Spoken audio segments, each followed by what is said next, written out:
Hi everyone, this is Michael Kramer of Mach Capital. Today is Tuesday, October 14th, and it's around 4:30 New York time. So the economic data here in the US is still a little bit of a mystery. We're not getting anything from the government, although we are told that we should be getting the CPI report at some point next week. Otherwise, we're still basically just waiting for the government shutdown to be resolved. With that said, the market has been functioning fairly okay. You haven't really seen very much happening that would suggest it's not. More broadly, though, when we start off, the dollar has certainly been strengthening still versus the euro. You can see that the euro has continued to really consolidate in this region right here around 116 or so. Not really making a decisive move in either direction. We did get down to this 116 area on Thursday, and we have since consolidated. So at this point, we have a what looks like a descending triangle pattern that has formed. We also have bearish momentum forming on the RSI, and it would suggest that perhaps we're looking at a scenario where the euro returned to this 114 region right down in here, 114.1. If that were to happen, then we would look for support there as well. In the meantime, the 10-day exponential moving average has been broadly serving as a resistance, and as of right now, that's basically trading right along with the trend line that we've seen. Also, it's been a similar story for the pound, although the pound looks like it may have actually broken support at 133. It looks like we've also come back up and tested that on a couple of occasions, have been unable to successfully get back above it. So as long as we stay below 133.5, I think we think about maybe moving back towards 131.5. Clearly, the momentum, the exponential moving average has been trending lower as well. That's likely to serve as resistance. If for some reason we can see the pound break out and above, then we could look for a move back towards 135. But at this point in time, it's not looking very likely, given that we have a clear negative momentum indicator on the RSI, and one could even look and say that maybe that momentum has gradually increased accelerated because we can see that the RSI is actually now trending a little bit further, and it still has some way to go before it gets to 30. The Japanese yen has managed to rise all the way back towards this 153 region, and since then it's stalled. You can see it's also been more or less consolidating sideways. Here's our 10-day exponential moving average rising beneath it. So it looks like at this point, this area in here around 151.25 likely to serve as support. And it also looks like the yen is no longer in an overbought position. You can see now that we've clearly come back within the Bollinger Band, and we have seen the RSI move back down into the 60s. And so it's quite possible here at this point that if we get to a point where the 10-day exponential moving average is now a support level, it's very possible that we actually start seeing the yen weakening again and moving back up towards the upper end of the range at around 153.20 or so. Gold continues to push higher, and it's been, again, in an overbought position now for some time. We can see that gold is once again above the upper Bollinger Band. It seems like it consolidated for a couple of days right around 4,000. Then it made another big move higher yesterday, and now again moving higher yet again. If we take the move in gold basically from this point in time here where it broke out to this point here, and then draw a extension off of these lows, what you get is a 100% extension reaching somewhere around 42.40, which would be in the next target area for gold should the rally continue. Again, the setup here on gold is a little bit challenging because we can clearly see it's overbought on multiple different levels. But unfortunately, when we're looking at weekly and monthly type of charts, it's very hard to identify when exactly at what point in the cycle is going to be the ultimate high. And you can clearly see that at 91.9, we haven't really seen gold this overbought on a monthly basis in a very long time.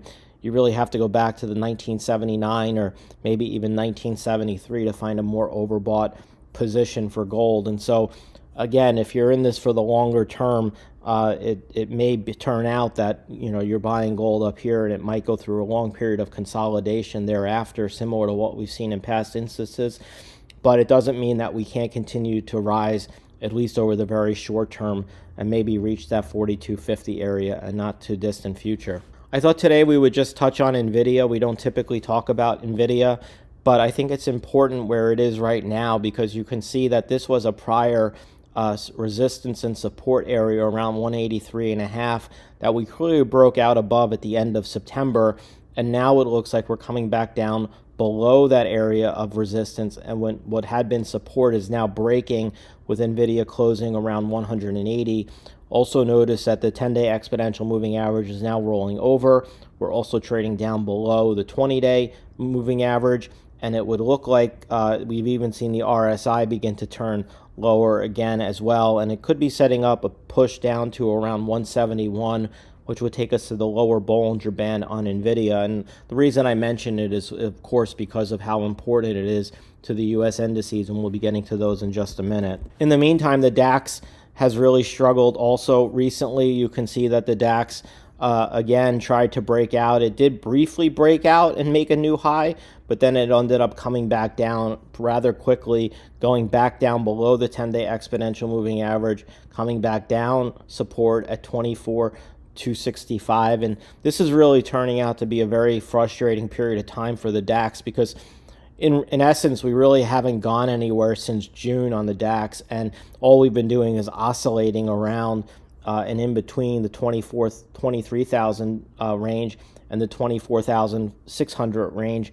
And now that we're back down again, the 10-day exponential moving average and down below support, it's possible we could see the DAX start moving back towards the lower end of the range at 23,400. Obviously, if we take out the highs at 24.6, that changes things a little bit, and maybe we can rally up towards 24.8 at the upper end of the Bollinger Band. The FTSE continues to be fairly strong, which isn't really much of a surprise since we've seen some really good strength in metals recently. And for right now, you can see that the FTSE has been holding on to the 10-day exponential moving average as support. And as long as that holds, I think there's a good chance we'll probably just rise back to around 9,500 or so, and maybe even push higher than that. I mean, clearly there's an uptrend in the exponential moving average. There's also an uptrend in the RSI. We're not really overbought at this point. We're not really oversold. We're well above the 20-day moving average. So most of this stuff is kind of bullish and suggests that maybe we can continue to push higher and maybe approach this 9,600 area on the FTSE. Again, I think a lot of that's going to be determined based on what some of these precious metals and things like copper continue to do. When we look at the NASDAQ, you can clearly see that we've failed now a couple of times at the 10-day exponential moving average. We got below the 20-day moving average on Friday. We came back above it on Monday, and now we're back below it on Tuesday. It is possible here that this could be some sort of change in trend that we're beginning to see develop. Right now, it's not entirely clear, but obviously, if we take out the lows from Friday at 24.2, that's going to be a very negative signal and possibly set up a move even lower, probably towards 23.3 or so, or maybe even eventually down to 23,000. The S&P 500 also basically hit the lower Bollinger Band on Friday. We bounced up, got to the 10-day and the 20-day moving averages. Both failed both occasions. Today, similar instance, came down to the lower band, bounced off of it, and then moved right back up to it. So right now, it looks like the S&P is set up in a way where it looks like the 10 and 20-day the 10 and 20-day moving averages are serving as resistance. And so as long as we stay below those and those trends continue to suggest and those continue to trend lower, that's really telling us that we do potentially have a change in trend here. Again, the S&P hasn't been below the 20-day moving average 3 days in a row in a very long time, and that may be enough to tell us that there is something changing here in the U.S. markets. It's similar for the Dow, where the Dow was, again, rose today, but also notice below the 10-day and the 20-day moving averages now for 3 days in a row. Again, something we haven't really seen very often. You could go back to the middle of August to find a similar period. But right now, it looks like the market is trying to figure out whether or not it wants to try to continue to rebound and push higher. But until we break above those moving averages with some sort of decisiveness, it's really hard to really get too bullish right now. And I think really you need to see it move above one of these moving averages on a closing basis, not just intraday, because that was the case today and it wasn't enough to hold. Anyway, hope you have a great rest of your week, and we'll see you next. Bye.